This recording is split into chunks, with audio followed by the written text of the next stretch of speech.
தலைமுறையின் விரைவு செய்திகளுக்கு வரவேற்கிறோம். தமிழகம், இந்தியா, சர்வதேசம், வணிகம், விளையாட்டு போன்றவற்றில் முக்கிய நிகழ்வுகளை பார்க்க இருக்கிறோம். முதலில் தமிழகத்தின் முக்கிய செய்திகளை பார்க்கலாம். திருவண்ணாமலையில் அரசு பேருந்து நிலையம் எதிரே உள்ள புதுத்தெருவில் இன்று காலை நில அதிர்வு உணரப்பட்டது. இந்த நில அதிர்வு காரணமாக வீடுகளில் இருந்த பொருட்கள் உருண்டதால் அதிர்ச்சி அடைந்த பொதுமக்கள் வீடுகளை விட்டு வெளியேறினர். திருவண்ணாமலை அருகே உள்ள சோமாசிப்பாடி, கடம்பை உள்ளிட்ட 15 கிராமங்களிலும் நில அதிர்வு உணரப்பட்டுள்ளது. திருச்சியில் இன்று நடைபெறும் இளந்தாமரை மாநாட்டில் குஜராத் முதலமைச்சரும் பாரதிய ஜனதா கட்சியின் பிரதமர் வேட்பாளருமான நரேந்திர மோடி பங்கேற்பதையொட்டி 3 அடுக்கு பாதுகாப்பு போடப்பட்டுள்ளது. மாநாடு நடைபெறும் பகுதியில் 4000 போலீசார் பாதுகாப்பு பணியில் ஈடுபடுத்தப்பட்டுள்ளனர். மேலும் 36 கேமராக்கள் மூலமும் கண்காணிக்கவும் ஏற்பாடுகள் செய்யப்பட்டுள்ளன. 10 பாதுகாப்பு மேடைகளும் அமைக்கப்பட்டுள்ளன.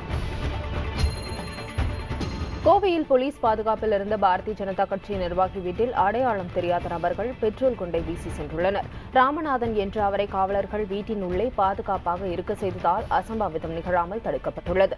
நள்ளிரவு 12:20 மணிக்கு நிகழ்த்தப்பட்ட இந்த தாக்குதல் சம்பவம் தொடர்பாக கோவை வடவள்ளி போலீசார் விசாரணை மேற்கொண்டு வருகின்றனர். தமிழ்நாடு முழுவதும் உள்ள கலை அறிவியல் கல்லூரிகளில் தேர்வு கட்டண உயர்வை கண்டித்து மாணவர்கள் போராட்டத்தில் குதித்ததை அடுத்து கட்டண உயர்வு நிறுத்தி வைக்கப்பட்டுள்ளதாக தமிழ்நாடு மாநில உயர்கல்வி மன்றம் அறிவித்துள்ளது. கடந்த பிப்ரவரி மாதம் நடந்த தமிழக பல்கலைக்கழக தேர்வு கட்டுப்பாட்டாளர்கள் கூட்டத்தில் கல்லூரி மாணவர்களுக்கான தேர்வு கட்டணம் உள்ளிட்ட சில கட்டணங்களை உயர்த்த முடிவு செய்யப்பட்டது. வரைவு வாக்காளர் பட்டியல் அக்டோபர் 1ஆம் தேதி வெளியிடப்படும் என தமிழக தலைமை தேர்தல் அதிகாரி பிரவீன்குமார் தெரிவித்துள்ளார். சென்னையில் செய்தியாளர்களிடம் பேசிய அவர், வரைவு வாக்காளர் பட்டியலில் விடுபட்ட நபர்கள் அக்டோபர் 1ஆம் தேதி முதல் 31ஆம் தேதி வரை தங்களது பெயரை வாக்காளர் பட்டியலில் சேர்க்க விண்ணப்பிக்கலாம் என்றார். அந்த காலகட்டத்தில் புதிதாக பெயர் சேர்க்கவும் நீக்கவும் விண்ணப்பிக்கலாம் என்று பிரவீன்குமார் தெரிவித்தார். மயிலாடுதுறையை அடுத்துள்ள தலைஞாயிறு NPKRR கூட்டுறவு சர்க்கரை ஆலையில் நிலுவைத் தொகையை வழங்க வலியுறுத்தி கரும்பு விவசாயிகள் முற்றுகை போராட்டத்தில் ஈடுபட்டுள்ளனர். ஆலை நிர்வாகம் கடந்த 6 மாதங்களாக கரும்பு விவசாயிகளுக்கான 26 கோடி ரூபாய் நிலுவைத் தொகையை வழங்கவில்லை என்று கூறப்படுகிறது. சேலம் மண்டலத்தில் தங்களுக்கு அளிக்கப்பட்டு வந்த சலுகைகள் முன் அறிவிப்பின்றி பறிக்கப்படுவதாக விசைத்தறி உரிமையாளர்கள் குற்றம் சாட்டியுள்ளனர். சேலம், ஈரோடு, நாமக்கல், தருமபுரி மாவட்டங்களைச் சேர்ந்த நாடா இல்லா விசைத்தறி துணி உற்பத்தியாளர் சங்க கூட்டம் சேலத்தில் நடைபெற்றது. 10 குதிரை திறன் கொண்ட மோட்டார் பொருத்தியுள்ள விசைத்தறி கூடங்களுக்கு 500 யூனிட் மின்சாரம் இலவசம் என்ற சலுகை பறிக்கப்படுவதாக கூட்டத்தில் புகார் கூறப்பட்டது. கன்னியாகுமரி மாவட்டம் ரவி புத்தன்துறை கிராமத்தில் வீட்டில் பதுக்கி வைக்கப்பட்டிருந்த 47 மூட்டை ரேஷன் அரிசியை வருவாய்த்துறையினர் பறிமுதல் செய்தனர். இதில் 15 மூட்டைகளை பொதுமக்கள் தூக்கிச் சென்றதால் போலீசாருக்கு தகவல் தெரிவிக்கப்பட்டு பங்கு தந்தை தலைமையில் பேச்சுவார்த்தை நடத்தப்பட்டது. பின்னர் 4 மூட்டைகள் மட்டும் திரும்ப ஒப்படைக்கப்பட்டன. மீதமுள்ள அரிசி மூட்டைகளை கண்டுபிடிக்க காவல்துறையினர் நடவடிக்கை எடுத்து வருகின்றனர். கரூர் அருகே பாரதி நகரில் உள்ள தனியார் ஜவுளி ஏற்றுமதி நிறுவனத்தில் ஏற்பட்ட தீ விபத்தில் பல லட்சம் ரூபாய் மதிப்பிலான ஜவுளிகள் எரிந்து நாசமாகின. தரைத்தளத்தில் திடீரென தீப்பிடித்ததை அடுத்து தகவல் அறிந்து வந்த கரூர் தீயணைப்பு வீரர்கள் அரை மணி நேரம் போராடி தீயை அணைத்தனர். மின்கசிவால் இந்த தீ விபத்து ஏற்பட்டிருக்கலாம் என்று சந்தேகிக்கப்படுகிறது.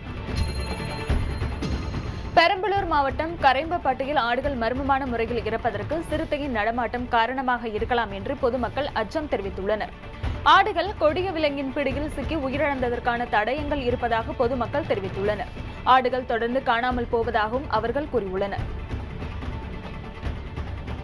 இதுவரை தமிழக நிகழ்வுகளை பார்த்தோம். இனி தேசிய அளவிலான முக்கிய செய்திகளை பார்க்கலாம். ஜம்மு காஷ்மீரில் இன்று காலை நிகழ்ந்த 2 பயங்கரவாத தாக்குதல்களில் 4 காவலர்கள் உள்ளிட்ட 12 பேர் உயிரிழந்துள்ளதாக தகவல் வெளியாகியுள்ளது.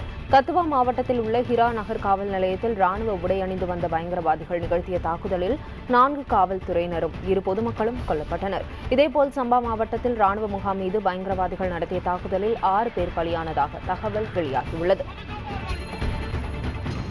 குற்ற வழக்குகளில் தண்டனை பெறும் MP, MLAக்கள் தகுதி இழப்பதை தடுக்கும் வகையிலான அவசர சட்டத்தை ரத்து செய்ய கோரி வழக்கறிஞர் ML சர்மா என்பவர் உச்சநீதிமன்றத்தில் மனு தாக்கல் செய்துள்ளார்.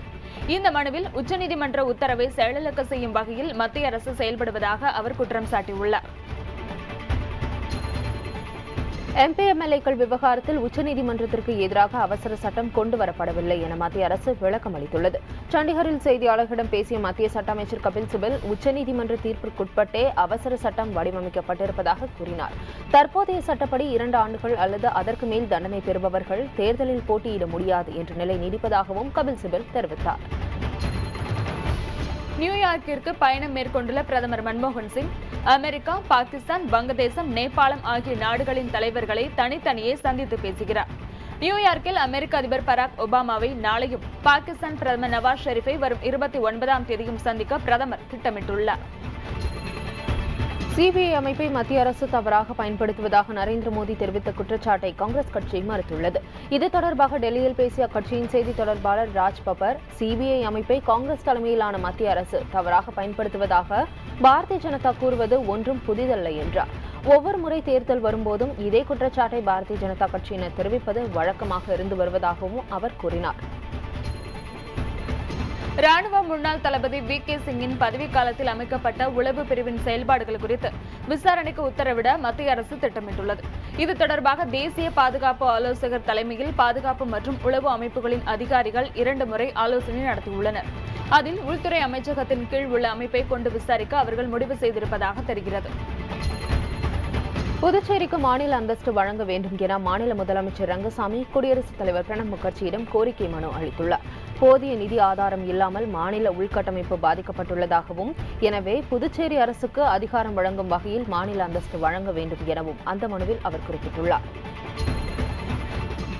இலங்கை வடக்கு மாகாண தேர்தலில் தமிழ் தேசிய கூட்டமைப்பின் சார்பில் போட்டியிட்ட வேட்பாளர் மீது இலங்கை ராணுவம்தான் தாக்குதல் நடத்தியதற்கான ஆதாரங்கள் உள்ளதாக இந்திய முன்னாள் தலைமை தேர்தல் ஆணையர் கோபாலசுவாமி தெரிவித்துள்ளார். சர்வதேச குழுவில் தேர்தல் சிறப்பு பார்வையாளராக இலங்கைக்கு சென்று சென்னை திரும்பிய அவர் இதனை கூறியுள்ளார். அஜ்மீர் குண்டுவெடிப்பு வழக்கில் RSS தலைவர் மோகன் பகவத்தை தொடர்புபடுத்தி வாக்குமூலம் கொடுக்குமாறு மத்திய உள்துறை அமைச்சர் சுஷில்குமார் ஷிண்டே நெருக்கடி கொடுத்ததாக இந்த வழக்கில் குற்றம் சாட்டப்பட்டுள்ள ஒருவர் தெரிவித்துள்ளார். ஆனால் இந்த குற்றச்சாட்டை தேசிய புலனாய்வு அமைப்பான NIA மறுத்துள்ளது. எந்த ஒரு நபரிடமும் நெருக்கடி கொடுத்து வாக்குமூலம் வாங்கவில்லை என்றும் அந்த அமைப்பு தெரிவித்துள்ளது. டெல்லி மருத்துவ மாணவி பாலியல் வழக்கில் 4 குற்றவாளிகளின் தூக்கு தண்டனை உறுதிப்படுத்துவதற்கான விசாரணை அக்டோபர் 1ஆம் தேதிக்கு ஒத்திவைக்கப்பட்டுள்ளது. டெல்லி உயர்நீதிமன்றத்தில் நடைபெற்ற விசாரணையின் போது வழக்கு தொடர்பான ஆவணங்களை குற்றவாளிகளின் தரப்பு வழக்கறிஞர்களுக்கு 2 நாட்களுக்குள் தர உத்தரவு பிறப்பிக்கப்பட்டது.